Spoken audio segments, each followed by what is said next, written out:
집안 망신을 시킨 딸. 옛날 어느 마을에 한 형제가 홀 어머니를 모시고 살고 있었습니다. 그런데 형제 중 형은 아주 어리석은 사람이었지요. 하루는 형제가 어머니와 딸기를 따려고 산에 갔는데 어머니는 늙은 몸으로 형제 뒤를 쫓아다닐 수가 없었습니다. 그래서 동생은 형에게 어머니를 돌보게 하고 딸기를 따러 갔습니다. 그런데 형은 책 덩굴로 어머니를 묶어 끌고 다니며 딸기를 땄습니다. 늙은 어머니는 견딜 수가 없었습니다. 어머니는 돌과 나무에 핥히고 채여서 상처투성이가 되어 죽고 말았습니다. 동생이 돌아와서 보니 기가 막혔습니다. 형은 어머니를 잘 보살피라고 하기에 끌고 다녔더니 어머니가 돌아가셨다며 자랑인 것처럼 늘어놓았지요. 어쨌든 어머님의 장사는 치러드려야 했습니다. 그러나 쌀 한 톨 없는 가난한 처지여서 이웃 사는 부잣집에서 쌀을 훔쳐내기로 하였지요. 두 형제는 무사히 담을 넘고 쌀이 있는 곳까지 숨어 들어갔습니다. 그런데 오랜만에 쌀 구경을 하여서 그런 것인지는 몰라도 형이 갑자기 소리를 질렀지요. 그 바람에 형제는 현장에서 잡히고 말았습니다. 주인은 이웃 사는 형제를 보더니 왜 도둑질을 하려고 들어왔느냐고 물었지요. 동생은 어머님이 돌아가셨는데 돈이 없어 쌀이라도 훔쳐가야겠기에 잘못인 줄 알면서도 도둑질을 하게 되었다며 용서를 구하였지요. 그런 일로 도둑질을 하려 하다니 나에게 떳떳하게 말을 했으면 쌀 말이나 주었을 게 아니냐. 이렇게 주인은 형제를 타이르고 나서 쌀 한 말을 내주었습니다.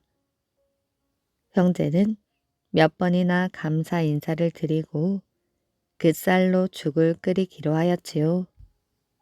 동생이 형에게 상여꾼을 청해 올 것을 부탁하였더니 형은 동네 거리마다 다니면서 이놈들아 빨리 와서 우리 어머니 장사나 치러라 하고 고래고래 소리를 질렀습니다. 그 소리에 동네 사람들이 좋아할 리가 없었지요. 손가락질을 하면서 아무도 도와주려고 하지 않았습니다. 이 사실을 한 동생은 죽을 끓이는 솥을 지켜보라 하고서 집집마다 찾아가 공손히 어머니 장례를 치러 달라고 부탁하였지요. 그제야 동네 사람들은 상여꾼으로 나섰습니다. 집에 돌아온 동생은 기절할 만큼 놀랐습니다. 형은 솥 앞에서 지저분하게 똥을 누웠고 솥에다 돌팔매를 치고 있었습니다. 솥은 밑창이 뚫어져 죽이 흘러내리고 있었지요. 형, 이게 어찌된 일이오? 죽물이 튀어 나를 치기에 가만히 있을 수 없어 나도 돌멩이로 쳤지. 그랬더니 이번엔 똥을 싸는 게 아니냐. 난들 당하기만 해. 그래서 나도 똥을 갈겨주었어. 동생은 기가 막혔으나 이왕 상여꾼은 와 있는 참이었으므로 우선 더러운 것을 깨끗이 치우고 죽을 그릇에 다 퍼넣으며 형에게 나누어 주도록 하였습니다. 형은 죽 한 그릇씩 갖다 놓으면서 그 사람 앞에서 더러운 배설물을 방출해 놓곤 하였지요. 동네 사람들은 화가 나서 형을 욕하며 돌아가 버렸습니다. 할 수 없이 형제끼리 장사를 치르기로 하고 형제는 어머니의 시체를 거적에 싸서 어느 산 골짜기로 갔습니다. 형제는 적당한 뭇자리에 그런 대로 장사를 치러 주었지요. 집에 돌아오는 도중에 새 갈래 길이 나 있었습니다. 형님, 이제부터 따로따로 다니며 구걸이라도 해서 살도록 합시다. 동생은 왼편 길로, 형은 오른편으로 각각 헤어졌습니다. 한참을 걸어서 동생은 한 마을에 닿았지요. 그는 그 마을에서 가장 부자인 듯한 집을 찾아가서 동냥을 하였습니다. 그런데 대문이 열리면서 처녀가 얼굴을 내밀더니 우선 들어오라고 친절하게 맞이하였지요. 동생은 처녀가 묻는 말에 이렇게 저렇게 하여 거지가 되었다고 솔직하게 말했습니다. 처녀는 그의 처지를 동정하여 자신의 방에 당분간만이라도 숨어 살라고 하였습니다. 집 머슴이 밥상을 가져오면 절반은 동생이 먹고 세숫물도 그가 먼저 씻고 나서 처녀가 사용하게 되었습니다. 그런데 심부름을 하던 머슴이 아가씨에게 이상한 일이 있음을 짐작하게 되었지요.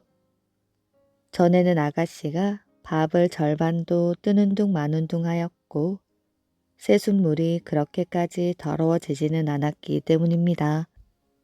머슴은 마침내 아가씨의 방에 웬 총각이 숨어 있음을 알아채고 즉시 주인에게 말했습니다.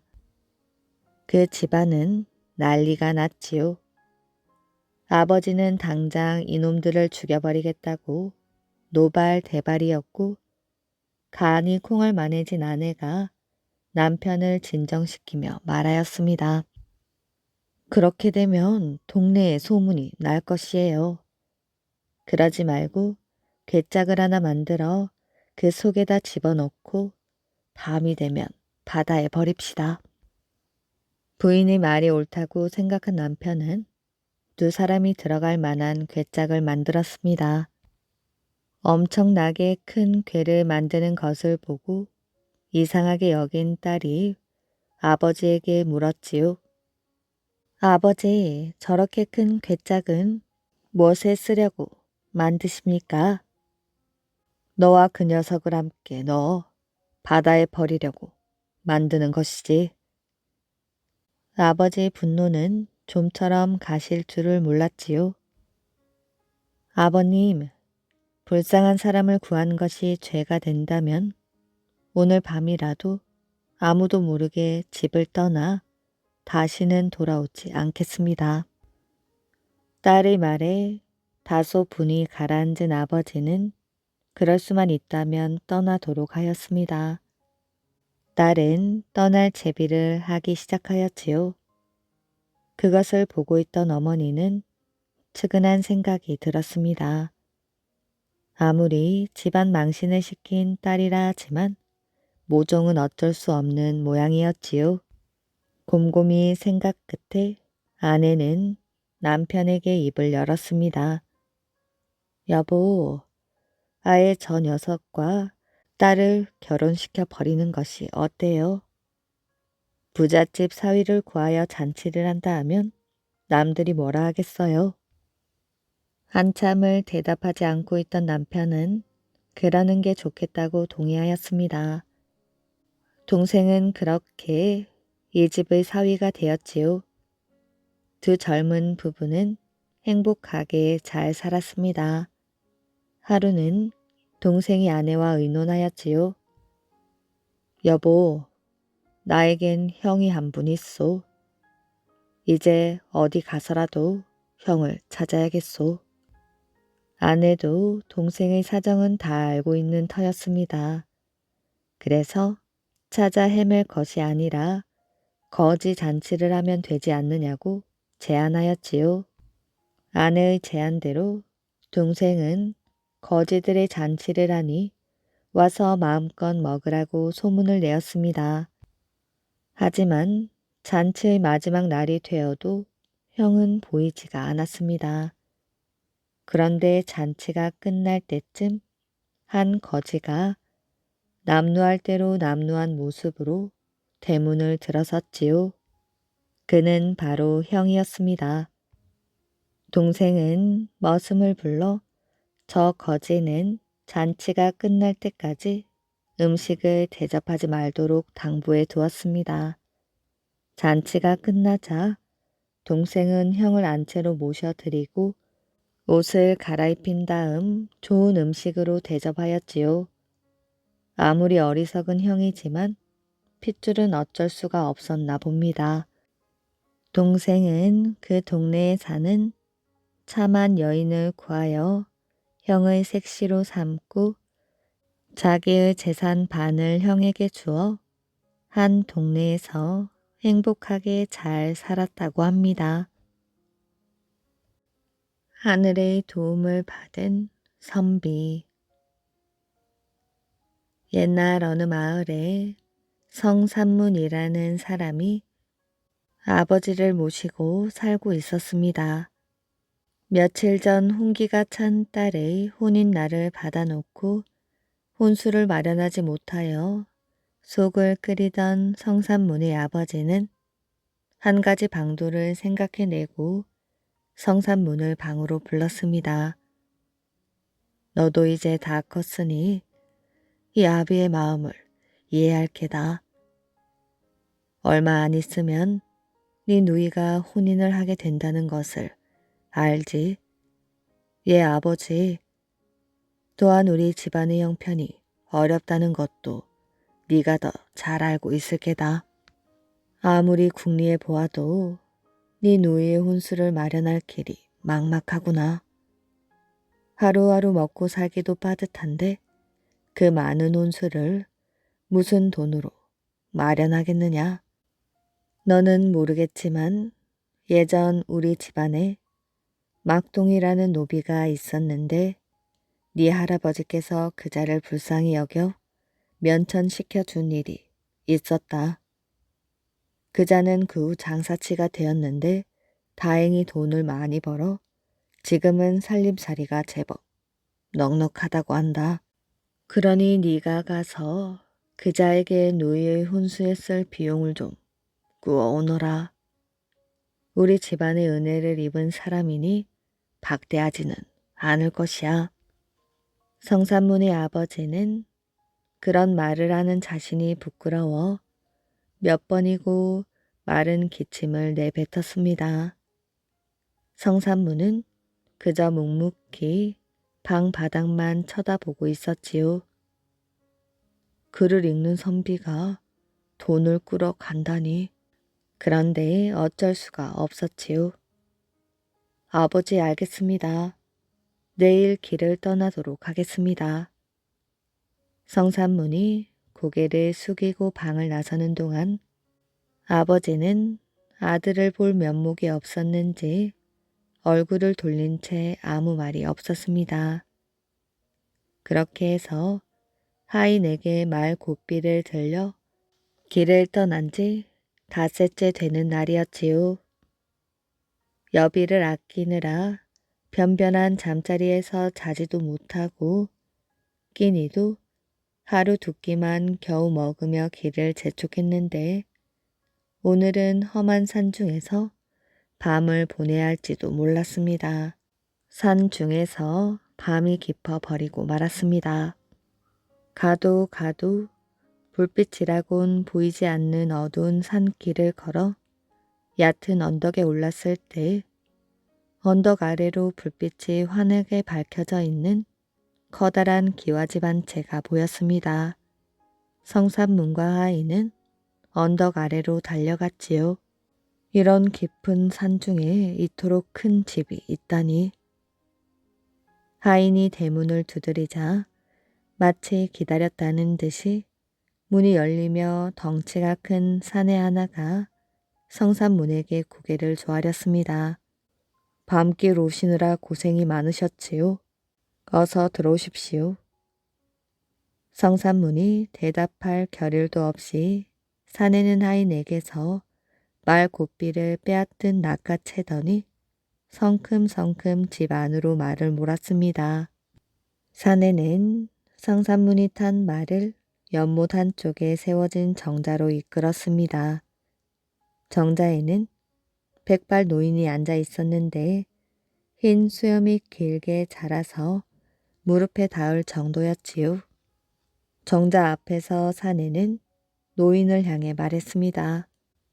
어르신, 손님을 모셔왔습니다. 노인은 성산문을 정자 안으로 불렀지요. 성산문은 지금 꿈을 꾸고 있는지도 모른다는 생각이 들었지만 일단 말에서 내려 정자에 올라가 노인에게 정중히 큰 절을 올렸습니다. 어서 오시게나. 내 며칠 전부터 자네를 기다리고 있었네. 그것이 무슨 말씀이신지요? 성산문은 지금 꿈을 꾸고 있는 게 분명하다고 생각했습니다. 성산문이 얼떨떨해하고 있는 동안 성산문을 정자로 안내했던 사내가 커다란 상을 두 사람 사이에 놓고 갔습니다. 노인은 빙그레 웃으며 술을 권하였지요. 그때 상을 바라보니 산중에는 구하기 힘든 생선에서부터 갖은 음식이 말 그대로 상 다리가 부러질 정도로 많이 차려져 있었습니다.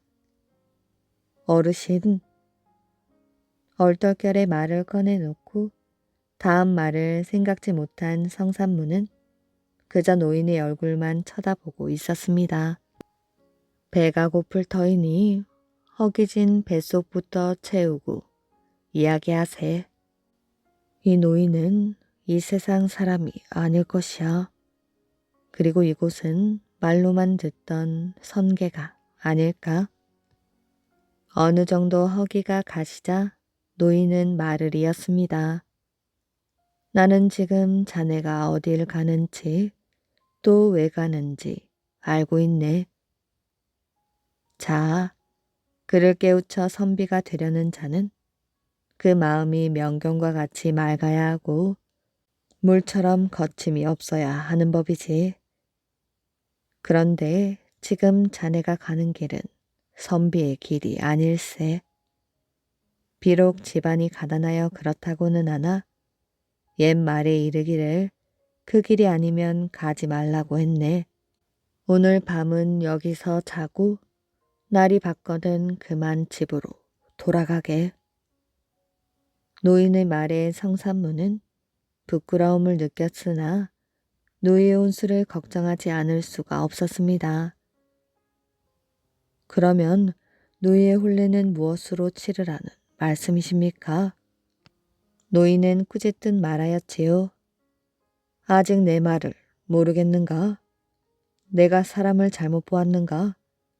기어이 선비 길을 마다하고 속되게 살려거든 자네 마음대로 하게. 성산문은 부끄러워 얼굴이 발갛게 달아올랐지요. 그런 성산문을 바라보며 노인은 노랫가락을 늘어놓았습니다. 세상사 모든 것이 허무하고 허무하다. 금은 보아 온갖 재물, 죽으면 빈손이요. 부모 자식 형제 간도 한 번 가면 영영 못 보리. 꽃과 같은 내님 얼굴 늙어지면 시들어지고 깊은 정도 하룻밤 꿈이로다. 인생살이가 이럴 텐데 무엇을 더 논할꼬. 노인의 노랫가락은 성산문의 마음속으로 파고들었습니다. 어르신의 말씀처럼 내가 지금 가는 길은 선비로서 가야 할 길이 아니다. 돌아가자. 성산문은 결심을 굳히고 노인을 향해 다시 한번 큰 절을 올렸습니다. 어르신, 어르신의 말씀을 따르겠습니다. 소인을 깨우쳐 주셔서 정말 고맙습니다. 내 뜻을 알아주었다니 고맙구만. 부디 학문에 정진하여 훌륭한 선비가 되게나. 명심하겠습니다, 어르신. 성산문은 새벽까지 노인과 이런저런 이야기를 나누며 술 잔을 기울였습니다. 날이 밝으려고 할 때 노인은 자리에서 일어나며 성산문에게 작별을 고하였지요. 날이 밝으면 인사치레 같은 것은 생략하고 떠나게. 자네와 나의 인연은 오늘 밤으로 족하네. 나중 일은 나중에 생각하시게나. 노인은 그 말을 남기고 정자를 벗어나 어디론가 사라져 버렸지요. 잠시 후 사내가 정자에 있는 성산문을 사랑채로 안내했습니다. 편히 쉬십시오. 날이 밝으면 뵙겠습니다. 다음날 성산문은 집으로 향했지요. 노이의 혼례가 걱정되었지만 그때마다 나중 일은 나중에 생각하라던 노인의 말을 떠올렸습니다. 그는 집에 도착하여 아버지 앞에 무릎을 꿇고 자신이 빈손으로 돌아올 수밖에 없었던 까닭을 자세하게 이야기하였지요. 아니, 그게 무슨 소리냐? 며칠 전 어떤 사람이 찾아와 네가 보냈다고 하며 돈 1,000냥을 주기에 그 돈으로 네 노예의 혼례 준비를 마쳤단다. 아버지의 말을 들은 성산문은 깜짝 놀랐습니다. 성산문의 집으로 찾아온 사람의 생김새가 노인의 집에 있던 사내와 흡사하고 날짜를 따져 보았을 때 자신이 그 집을 떠나온 날과 거의 일치하는 것을 알고 또 한 번 놀랐습니다. 성산문은 자신이 만난 노인이 이 세상 사람이 아니라고 확신하였지요. 성산문의 아버지 또한 이 모든 것이 하늘의 도움이라며 감격하였습니다. 그 뒤 성산문은 다시 한번 그 노인을 만나기 위하여 전에 갔던 길을 되짚어 가보았지만 노인의 집을 찾을 수가 없었습니다. 철부지 꼬마 신랑. 옛날 어느 마을에 이름만 들어도 끔찍한 목베기 미륵이 있었습니다. 목베기 미륵은 왼쪽 어깨에서 오른쪽 허리 부분까지 톱으로 자른 듯 비스듬히 잘라져 아랫부분만 있고 상체는 조금 떨어진 나무 아래 넘어져 있었습니다. 옛날에 이 마을 정자나무 아래에서 집신을 파는 노인이 살고 있었지요. 그런데 노인에게는 늙어서 낳은 아들 하나가 있었습니다. 어찌나 애지중지하였던지 한시도 아들이 보이지 않으면 안달이 날 정도였지요. 그래서 일을 할 때에도 항상 아들에게 곁에서 놀게 하였습니다. 아들이 11살 되던 해 노인은 자신도 나이가 많아 아들을 서둘러 장가 보내었지요. 그래서 아들은 인근 마을에 사는 14살 된 처녀와 혼인을 하게 되었습니다. 신랑은 꼬마나 마찬가지였고 아내는 성숙한 티가 났지요. 그래도 아내는 철부지 신랑을 하늘처럼 떠받들었고 어머니 없이 지내는 신랑에게 때로는 어머니 역할을 하곤 하였습니다. 장가를 갔는데도 아직 어린 티를 벗지 못한 아들을 노인은 항상 옆에 끼고 있었지요. 아내는 불만이 없진 않았지만 오죽하면 그럴까 생각하여 묵묵히 살림에만 열중하였습니다. 그날도 역시 노인이 평소처럼 집신을 삼고 있었지요. 그런데 아버지가 사용하던 칼을 가지고 놀던 아들이 나무 옆에 있는 돌 무더기 위에서 그만 미끄러지고 말았습니다. 자칫하다가는 아들이 크게 다칠 것 같았지요. 그래서 노인이 아들을 구한다는 것이 그만 자신이 칼에 찔리고 말았습니다. 살짝 찔린 것 같았는데 노인은 이내 죽고 말았습니다. 그렇게 노인이 죽고 그의 마을에 극심한 가뭄이 들었지요. 가뭄이 심하게 들면 사또도 책임을 면하기 힘들었습니다. 그래서 사또는 가뭄의 원인을 집신 파는 노인의 아들에게 묻기로 하였지요. 아버지를 죽인 죄를 물어 아들을 처형한 것입니다. 마을 사람들은 다들 너무하는 것 아니냐고 이야기하였습니다. 가장 놀란 것은 아내였지요.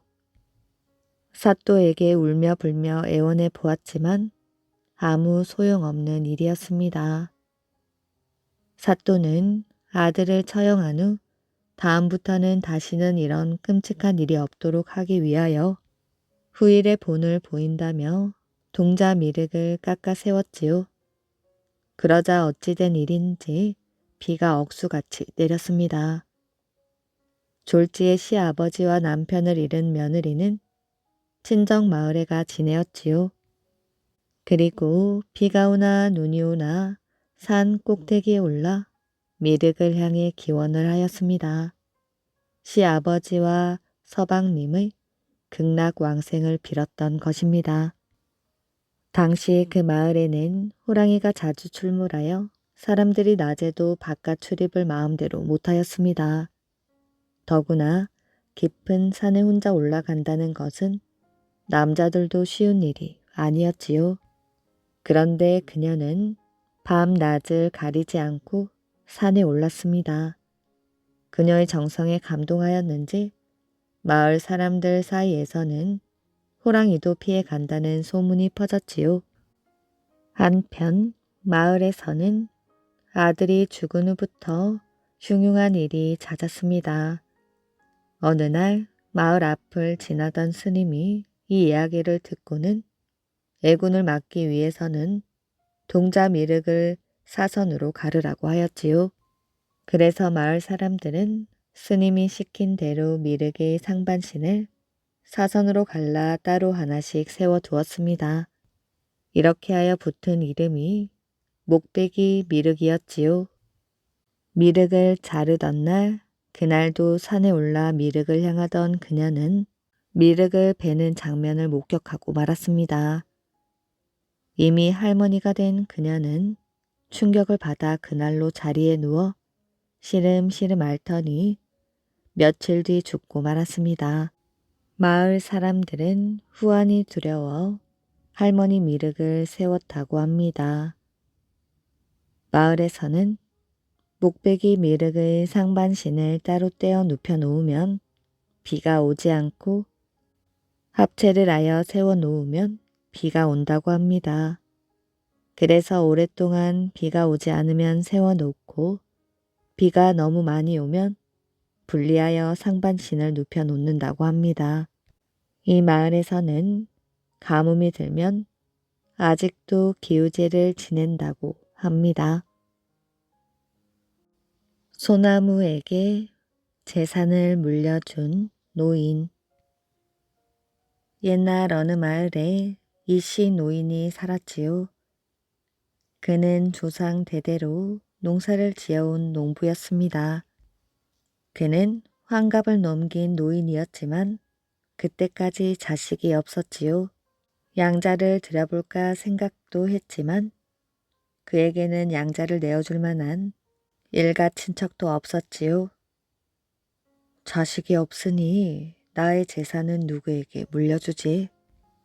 노인은 가지고 있는 농가 밭을 어찌 처리해야 할지 고민이었습니다. 그의 고민을 알고 있는 아내가 그에게 말하였지요. 그렇게 걱정하지 마셔요. 우리 마을에는 당신과 형제처럼 가깝게 지내는 분들이 있잖아요. 그러나 노인은 고개를 가로저었습니다. 그건 안 될 말이지. 그 양반들에게도 자손이 있는데 나중에 우리 땅을 팔아버리고 멀리 이사를 가버리면 어떡해? 어쨌든 내가 죽으면 나의 재산은 우리 마을의 공동 재산으로 남아 있어야지. 이 노인은 마을 사람들에게 자신의 재산을 물려줄 생각은 전혀 없었습니다. 그러던 어느 무더운 날 노인은 집 안에 앉아 열심히 부채질만 하다가 밖으로 나왔습니다. 그는 더위를 참을 수 없어 마을 어귀에 서 있는 소나무로 갔습니다. 그 마을에는 나이가 500살이 넘는 우람한 소나무가 있었지요. 노인은 그늘을 찾아 몸을 뉘었습니다. 바람이 솔솔 불어와 너무도 시원하였지요. 이 노인은 나무 그늘에 안겨 잠이 들었습니다. 그런데 어디선가 이런 소리가 들려왔지요. 걱정하지 말거라. 그는 깜짝 놀라 눈을 떴습니다. 그리고 주위를 둘러보았지만 사람은 자기 말고는 아무도 없었지요. 노인은 고개를 갸우뚱하다가 다시 누웠습니다. 그런데 그때 걱정하지 말거라. 또다시 이런 소리가 들려왔습니다. 노인은 다시 주위를 둘러보았습니다. 아무리 두리번거려도 나무 말고 아무것도 없었습니다. 소나무가 말을 했나? 그럴 리가 있겠어. 노인은 소나무를 올려다 보았습니다.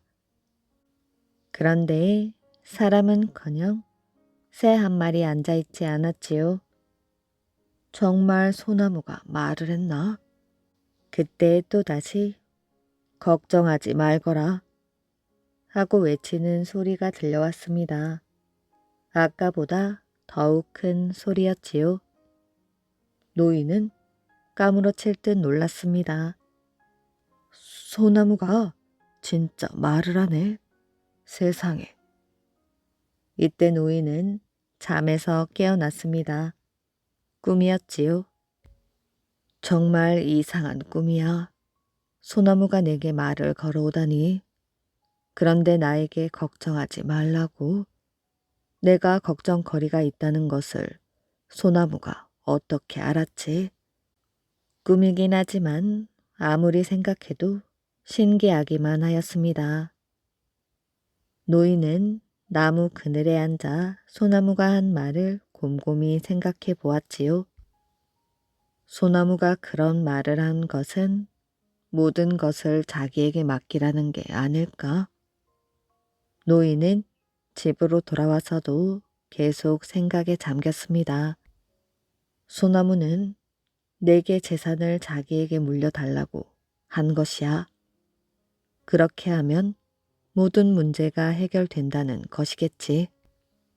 노인은 얼굴이 밝아졌습니다. 소나무에게 재산을 물려주기로 결심한 것이지요. 그는 군청으로 달려가 소나무 앞으로 자신의 놓은 밭을 돌려놓기로 하였습니다. 그리고 자신의 토지 대장에 오른 새 주인의 이름을 석송령이라 지었지요. 이리하여 석송령이란 소나무는 이때부터 해마다 꼬박꼬박 재산세를 내기 시작했습니다. 그리고 석송령이 갖고 있는 논밭에서 얻어진 수익금은 해마다 마을 학생들에게 장학금으로 전해졌습니다. 지금도 이 마을 사람들은 소나무를 위하여 해마다 제사를 지내고 있다고 합니다. 밥 안 먹는 아내 구하기. 옛날 어느 마을에 구두 새로 소문난 이씨라는 사람이 살았습니다. 그런데 이씨는 환갑이 가까운 나이였지만 혼자 살고 있었지요. 사람들이 혼인을 하지 않느냐고 물으면 이 부자는 늘 이렇게 대답하였지요. 글쎄요, 아직 마음에 드는 처녀를 찾지 못했습니다. 어디에 밥 안 먹고 사는 처녀가 없을까요? 쌀도 축내지 않고 돈도 안 들어가니 얼마나 좋겠습니까? 그런 처녀가 있다면 당장이라도 아내로 맞아들이지요. 그런 처녀가 어디 있겠어요? 나이가 들었는데도 이 부자는 장가를 갈 꿈을 버리지 않고 있었습니다. 밥을 먹지 않고 사는 처녀를 구할 수만 있다면 바로 아내로 삼을 생각이었습니다. 이 부자가 밥을 먹지 않는 처녀를 찾는다는 소문은 온 동네에 퍼졌지요. 하지만 그의 아내가 되겠다고 나서는 처녀는 아무도 없었습니다. 한편 이 부자에게 땅을 빌려 농사를 짓는 사람 중에 조씨 성을 가진 사람이 있었습니다. 조씨는 이 부자가 밥을 먹지 않는 처녀를 찾는다는 소문을 듣고 생각하였지요. 우리 딸이 시집갈 나이가 되었는데 이 부자에게 시집을 보내면 어떨까? 가난한 집에 가서 고생을 하느니 부잣집에서 편히 사는 게 낫지 않겠어? 조씨는 자신의 딸을 이 부자에게 시집 보내기로 마음먹었습니다. 그래서 마을 사람들을 시켜 소문을 퍼뜨리게 하였지요. 조씨의 딸은 밥을 먹지 않고 산다네. 이 소문은 이 부자의 귀에까지 들어가게 되었습니다. 조씨의 딸이 내가 찾는 처녀라니 당장 알아봐야겠다. 이 부자는 조씨 집에 사람을 보내 딸의 부모를 만나 보도록 했습니다. 그리고 얼마 뒤 그 사람이 돌아와서 말하였지요. 소문이 정말 사실이었습니다. 그 부모의 말을 들어보니 이제까지 딸은 한 번도 밥을 먹은 적이 없다고 합니다. 오라, 그렇다면 그 아이가 내가 찾는 처녀가 분명하구나. 어떻게 생겼는지 한번 만나봐야 되겠다. 그리하여 이번에는 김 부자가 조 씨의 집으로 찾아갔습니다. 조 씨의 집 마당에는 뽕나무 한 그루가 있었는데 마침 딸이 뽕잎을 따고 있었습니다. 이 부자는 딸을 보고 첫눈에 반하였지요. 어찌 저리 얼굴이 달덩이같이 환할꼬. 한 동네에 살면서 저런 아름다운 처녀를 알아보지 못했다니. 이 부자는 더 이상 망설일 것이 없었습니다. 그래서 그날 바로 청혼을 하고 며칠 뒤 혼례를 올렸지요. 그런데 이 부자는 소원대로 밥을 안 먹는 아내를 얻었지만 아직 마음이 놓이지 않았습니다. 정말 밥을 먹는 것이 아닌지 의심이 들었지요. 그래서 이 부자는 하녀를 시켜 아내를 감시하기로 하였습니다.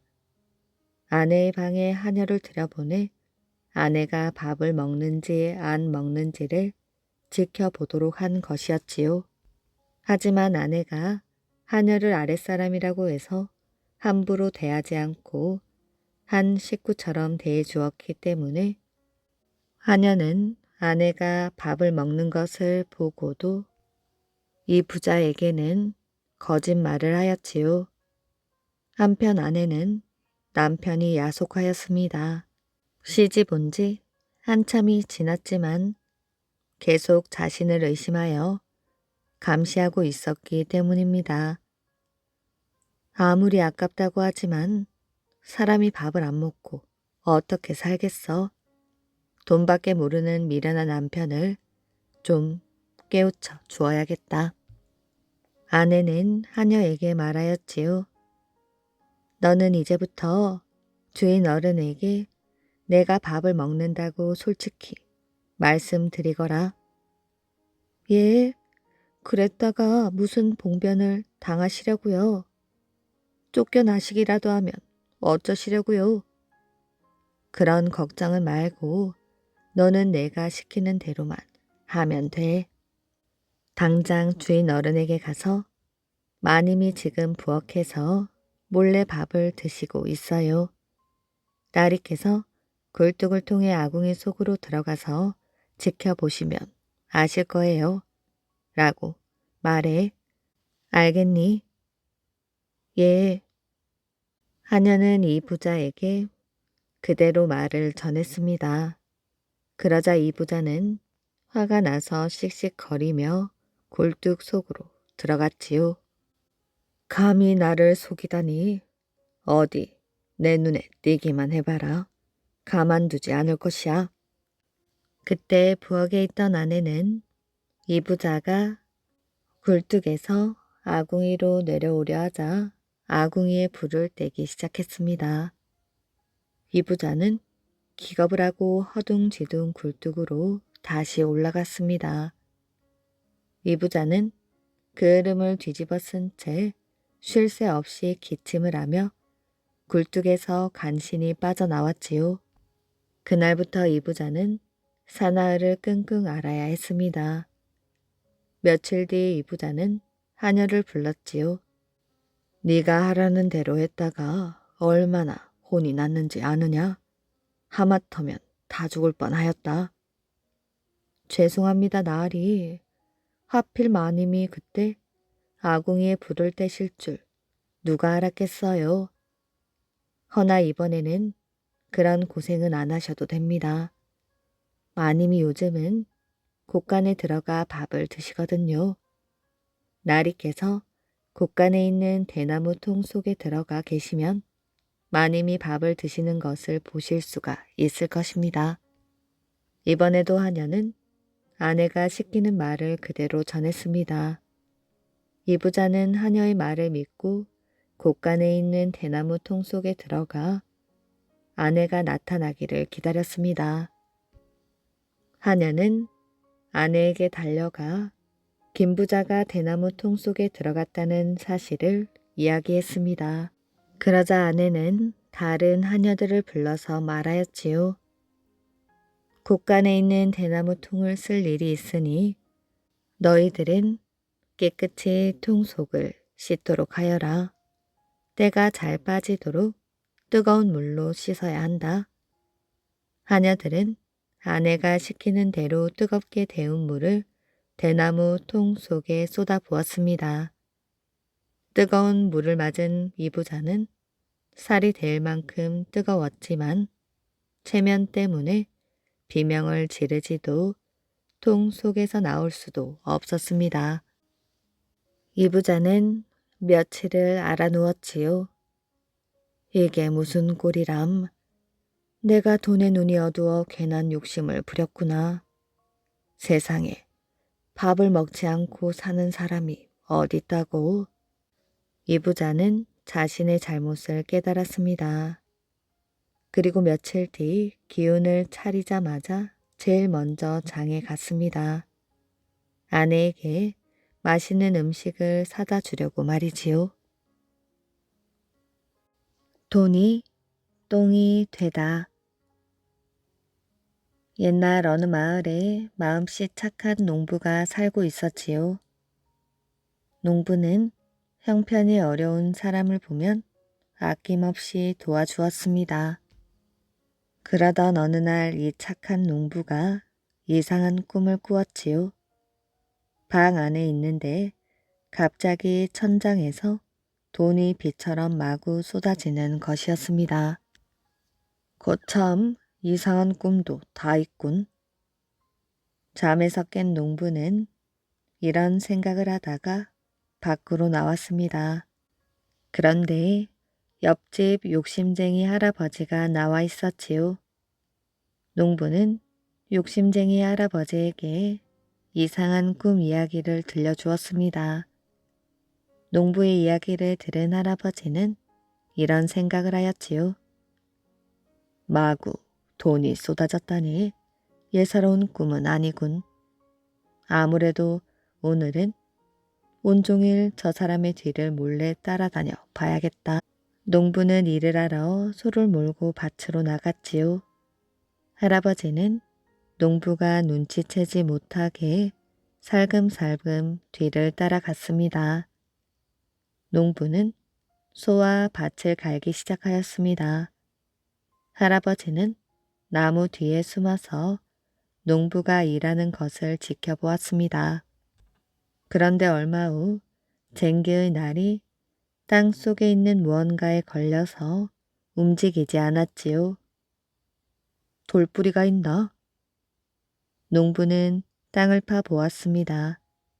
그랬더니 땅 속에서 항아리가 나왔지요. 항아리를 열어본 농부는 깜짝 놀랐습니다. 항아리 안에 돈이 가득 들어있던 게 아니겠어요? 분명 임자 있는 돈이 분명해. 남의 물건에 함부로 손을 대면 안 되지. 농부는 그 항아리를 다시 묻어버렸습니다. 한편 욕심쟁이 할아버지는 농부의 행동을 모두 지켜보고 있었지요. 저 땅 속에서 보물을 찾은 게 틀림없어. 할아버지는 농부가 밭을 모두 갈고 집으로 돌아가기를 기다렸습니다. 얼마 후 농부가 집으로 돌아가자 할아버지는 밭으로 다가갔지요. 그리고 항아리를 파내어 뚜껑을 열어보았습니다. 아이고, 이게 뭐야? 온통 똥뿐이잖아. 할아버지는 어이가 없었습니다. 정말 몹쓸 친구로군. 내가 몰래 뒤따라 온 걸 알고 나를 골탕 먹이려고 일부러 항아리에 똥을 넣어둔 게 틀림없어. 할아버지는 화가 머리끝까지 났습니다. 이렇게 당하고 있을 수만은 없지. 어디 한번 혼 좀 나봐라. 할아버지는 분이 풀리지 않아 씩씩거리며 항아리를 짊어지고 농부네 집으로 갔습니다. 그리고 사다리를 타고 농부네 집 지붕 위로 올랐지요. 할아버지는 지붕에 구멍을 뚫고 항아리에 담긴 똥을 방 안으로 쏟아 부었습니다. 한편 농부는 잠을 자려고 방에 누워 있었는데 벼랑간 천장에서 돈이 마구마구 쏟아지는 것이었습니다. 놀란 농부는 벌떡 일어나 소리쳤지요. 어젯밤 꿈이 맞았네. 천장에서 쏟아진 주인 없는 돈이니 이제 이 돈의 임자는 나야. 이렇게 해서 마음씨 착한 농부는 부자가 되어서 잘 살았다고 합니다. 향기를 따라간 곳. 옛날 어느 마을에 한 젊은이가 도끼를 들고 산으로 나무를 하러 갔다가 어디서 좋은 향기가 풍겨오기에 그곳을 찾아보았습니다. 그곳에는 하늘 위로 깎아지른 듯한 바위가 둘러쳐져 있고 하늘에서는 은하수가 쏟아지는 듯 폭포가 흘러내리는데 그 주변으로 늙은 소나무 위에 학들이 날고 있었습니다. 이렇게 경치 좋은 폭포 옆에 머리가 하얗고 하얀 수염을 길게 내린 두 노인이 하얀 도포를 입고 마주 앉아서 바둑을 두고 있었습니다. 두 노인 옆에는 색동 옷을 입은 어린 아이가 부채를 들고 풍로불을 붙여 차를 다리고 있었습니다. 그 좋은 향기는 찻주전자에서 새어나오는 것이었습니다. 젊은이는 너무나 신기하여 도끼를 풀밭에 놓고 두 노인이 바둑을 두고 있는 것을 정신없이 보았습니다. 그러다가 갑자기 집 생각을 하고 집으로 돌아가려고 풀밭에 놓아두었던 도끼 자루를 들었더니 도끼 자루는 썩어버리고 도끼 날은 녹이 슬어 있었습니다. 너무도 이상하여 집에 돌아와 보니 식구들은 하나도 없고 낯선 노인이 집을 지키고 있었지요. 젊은이가 하도 이상하여 자세히 알아보니 아내와 아이들은 늙어서 모두 죽고 그 집을 지키고 있는 노인이 바로 자기 손자라는 이야기였습니다. 신선 세계에서 잠깐 구경한 것이 인간 세상에서는 어린 아이가 자라서 늙어 죽고 그 다음 아기가 늙어서 노인이 될 만큼 오랜 세월이었던 것이지요. 경주 남산에 바둑판처럼 깎아놓은 돌이 있는데 그곳은 옛날 신라시대 신선들이 놀던 곳이라고 하였습니다. 이 골짜기는 그리 깊은 계곡은 아니나 많은 바위 봉우리들로 감싸여 있어 분위기가 신비롭고 경치가 좋지요.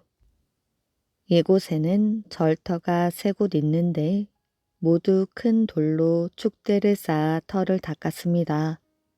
마을 사람들이 이 절터들을 장구터라 하지요. 신선들이 장기를 두고 놀던 곳이란 뜻입니다. 지혜로운 여우와 늑대. 옛날 백두산에 살던 한 호랑이가 병으로 앓아 누웠습니다. 온 몸이 쑤시고 아팠지요. 호랑이는 끙끙 신음 소리를 냈습니다. 호랑이가 앓아 누웠다는 소문이 퍼지자 산에 있는 동물들이 문병을 왔습니다. 곰이 제일 먼저 찾아왔습니다. 호랑이님, 산삼을 가져왔습니다. 깊은 산속에서 캔 300년 묵은 산삼이지요. 곰은 귀한 산삼을 내놓고 물러갔습니다. 뒤이어 사슴이 들어왔지요.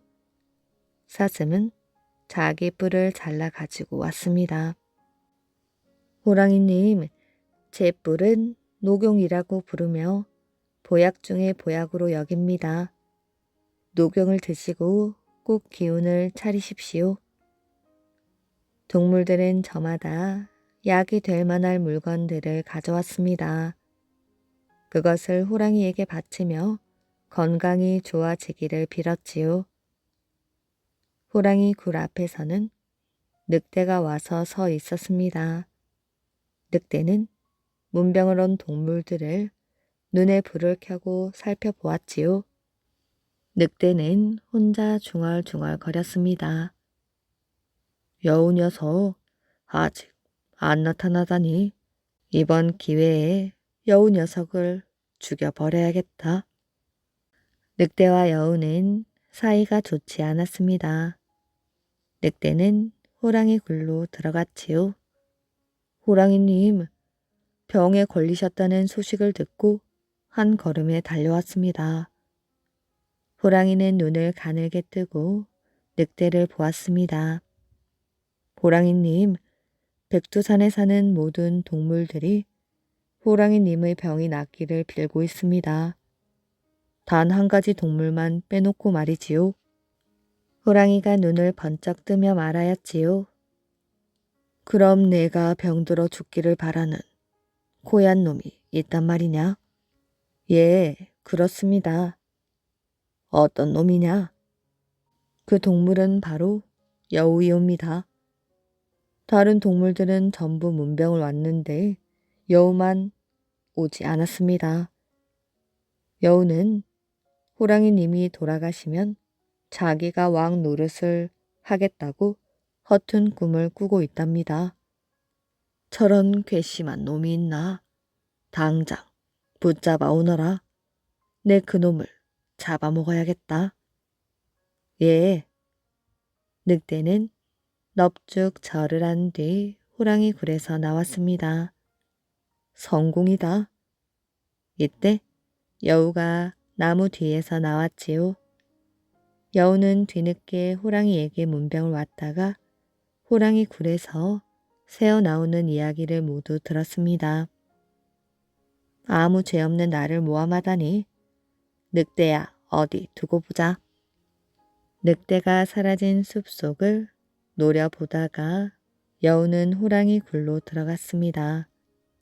호랑이는 여우가 나타나자 화가 머리끝까지 났지요. 그때 여우가 먼저 입을 열었습니다. 호랑이님, 늦게 와서 죄송합니다. 그럴 만한 사정이 있었어요. 저는 호랑이님이 편찮으시다는 소식을 듣고 집 안에 가만히 앉아 있을 수가 없었습니다. 호랑이님 병을 고칠 약을 구하려고 머나먼 중국 땅까지 다녀왔지요.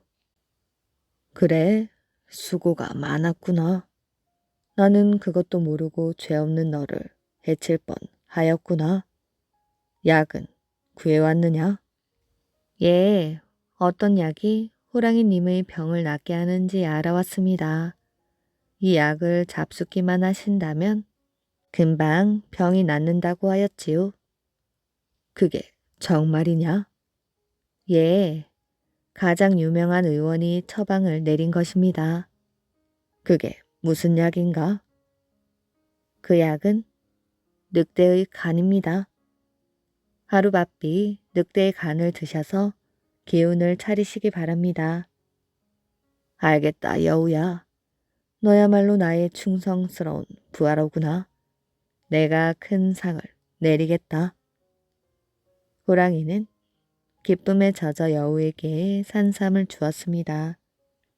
잠시 후 늑대가 호랑이 굴에 나타났지요. 호랑이는 늑대를 물어 죽이고 그 간을 꺼내 먹었다고 합니다.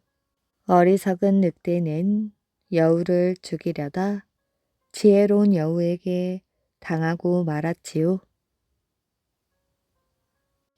오늘의 이야기는 여기까지입니다.